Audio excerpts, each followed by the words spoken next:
حضور صلی اللہ علیہ وآلہ وسلم نے تعلق باللہ کے حوالے سے یہ بہت دل نشین انداز میں مفہوم بیان فرمایا ہے۔ ایک حدیث میں آتا ہے کہ ایک دفعہ رسول کریم صلی اللہ علیہ وآلہ وسلم کے پاس کچھ قیدی لائے گئے جن میں ایک عورت بھی تھی۔ جب وہ قیدیوں میں کسی بچہ کو دیکھتی تو اسے اٹھاتی، اپنے سینے سے لگاتی اور پھر اسے دودھ پلاتی۔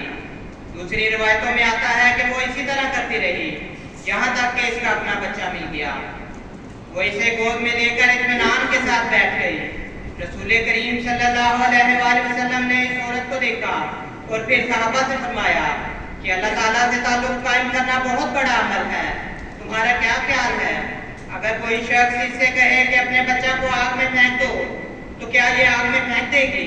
صحابہ نے عرض کیا، خدا کی قسم اگر اس کا بس چلے تو کبھی اپنے بچے کو آگ میں نہیں پھینکے گی۔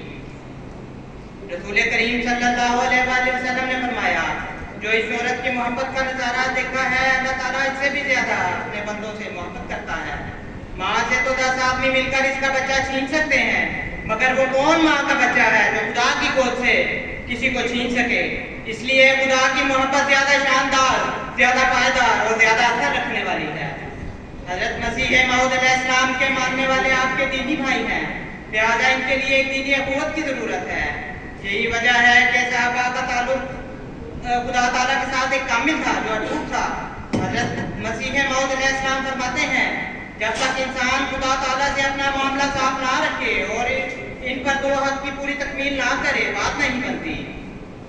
جیسا کہ میں نے کہا ہے کہ تعلق کے حقوق بھی 2 قسم کے ہوتے ہیں، ایک حقوق اللہ اور دوسرے حقوق العباد۔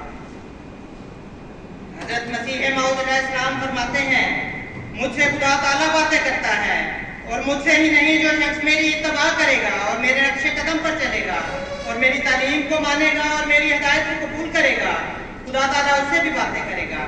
لکھا ہے کہ حضرت مسیح موعود علیہ السلام کے ظہور کے وقت انتشار نورانیت اس حد تک ہوگا کہ عورتوں کو بھی الہام شروع ہو جائے گا اور نابالغ بچے بھی نبوت کریں گے اور عوام الناس روح القدس سے بولیں گے، اور یہ سب کچھ حضرت مسیح موعود علیہ السلام کی نورانیت کا پرتوگ ہے۔